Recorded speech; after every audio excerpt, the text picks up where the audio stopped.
আমরা লজ্জায় একটা কথা বলি না।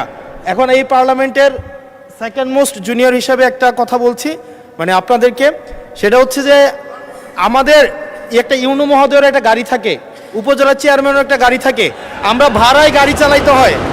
আমাদেরকে যদি আমরা লজ্জায় এটা বলতে পারি না, আমরা এটা লজ্জায় কোথাও বলতে পারি না। এখন আমাদেরকে যদি একটা বসার ব্যবস্থা করে দিছে, এখন মানুষের কাছে যাওয়ার জন্য যদি একটা গাড়ির ব্যবস্থা করে দেয় তাইলে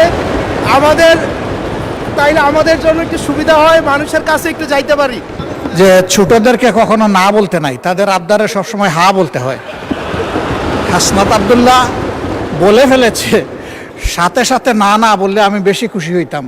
আমি চিন্তা করেছিলাম যে এত বড় খবরের পরে বিরোধী দল থেকে কিছু মিষ্টি খাওয়াই দিব, কিন্তু এখানে এসে বাধাগ্রস্ত হয়ে গেছি, পারলাম না। কি আবুল হাসান আব্দুল্লাহ কি কথা বলতেই হবে, বলেন বলেন।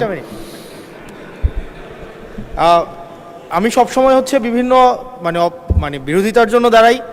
আজকে থ্যাংক ইউ জানাচ্ছি যে আজকে এই ধরনের একটা সিদ্ধান্ত নিয়েছেন।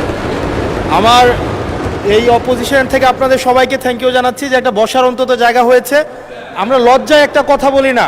এখন এই পার্লামেন্টের সেকেন্ড মোস্ট জুনিয়র হিসেবে একটা কথা বলছি মানে আপনাদেরকে, সেটা হচ্ছে যে আমাদের একটা ইউনো মহোদয়ের একটা গাড়ি থাকে, উপজেলা চেয়ারম্যানের একটা গাড়ি থাকে, আমরা ভাড়ায় গাড়ি চালাইতে হয়। আমাদেরকে যদি আমরা লজ্জায় এটা বলতে পারি না, আমরা এটা লজ্জায় কোথাও বলতে পারি না। এখন আমাদেরকে যদি একটা বসার ব্যবস্থা করে দিছে, এখন মানুষের কাছে যাওয়ার জন্য যদি একটা গাড়ির ব্যবস্থা করে দেয় তাইলে আমাদের জন্য একটু সুবিধা হয়, মানুষের কাছে একটু যাইতে পারি। মাননীয় স্বরাষ্ট্রমন্ত্রী কিছু বলতে চান? স্পিকার, মাননীয় স্পিকার, আপনাকে ধন্যবাদ। আজকে এমপিদের প্রাপ্তির পরে অপ্রাপ্তির খবরটা বলতে চাচ্ছিলাম না। আমাদের মাননীয় প্রধানমন্ত্রী যেদিন সংসদ নেতা নির্বাচিত হয়েছেন, আমাদের পার্লামেন্টারি পার্টির মিটিংয়ে প্রথমেই দুটো অনুশাসন দিয়েছেন যে আমরা এমপিরা এই নতুন পার্লামেন্টে জনপ্রত্যাশা অনুযায়ী আলাদা কোনো সুযোগ সুবিধা নেব না। সেই হিসাবে তিনি অনুশাসন দিয়েছেন। একটা আইন আছে, এটা সংসদ বিষয়ক মন্ত্রণালয়ের অধীনে সংসদ সচিবালয় থেকেই লিড করবে।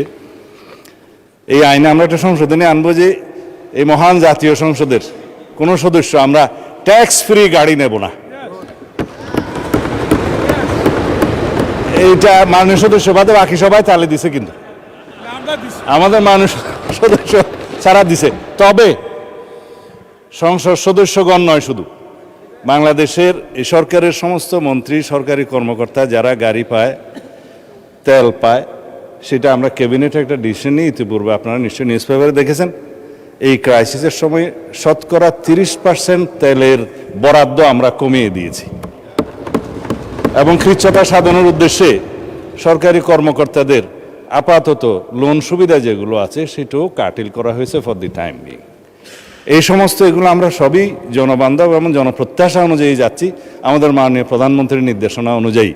মাননীয় সংসদ সদস্য নিশ্চয়ই অফিস পেয়ে খুশি হয়েছেন, আবার গাড়ি না পেলে নাখুশ হবেন। তো সেই জন্য কীভাবে কী করা যায় সংসদ সদস্যদের যানবাহনের ব্যবস্থা, সেটা আলাদাভাবে আলাপ আলোচনা করে সরকারি দল বিরোধী দল একটা বিহিত ব্যবস্থা করার জন্য আমি মাননীয় প্রধানমন্ত্রীকে অনুরোধ জানাচ্ছি। ধন্যবাদ মাননীয় স্পিকার। মাননীয় বিরোধী দলের নেতা বলুন। আমি আজকে ধন্যবাদ দিতে দাঁড়ালাম, কারণ বিরোধী দলেরই একজন সদস্য তিনি এই দাবিটা সামনে এনেছিলেন। ট্রেজারি বেঞ্চ থেকে এটাকে কগনিজেন্সে নিয়ে বাস্তবায়নের উদ্যোগ নেওয়ার জন্য আমি ধন্যবাদ জানাই। তবে একটা কথা আছে যে ছোটদেরকে কখনো না বলতে নাই, তাদের আবদারে সবসময় হা বলতে হয়। হাসনাত আব্দুল্লাহ বলে ফেলেছে, সাথে সাথে না না বললে আমি বেশি খুশি হইতাম। আমি চিন্তা করেছিলাম যে এত বড় খবরের পরে বিরোধী দল থেকে কিছু মিষ্টি খাওয়াই দিব, কিন্তু এখানে এসে বাধাগ্রস্ত হয়ে গেছি, পারলাম না, একটা ধাক্কা খাইলাম। মাননীয় স্পিকার, আপনাকে ধন্যবাদ। মাননীয় বিরোধী দলের নেতা স্বরাষ্ট্রমন্ত্রী তার শেষ লাইনে বলেছেন যে এটা তারা বিবেচনা করে দেখবেন।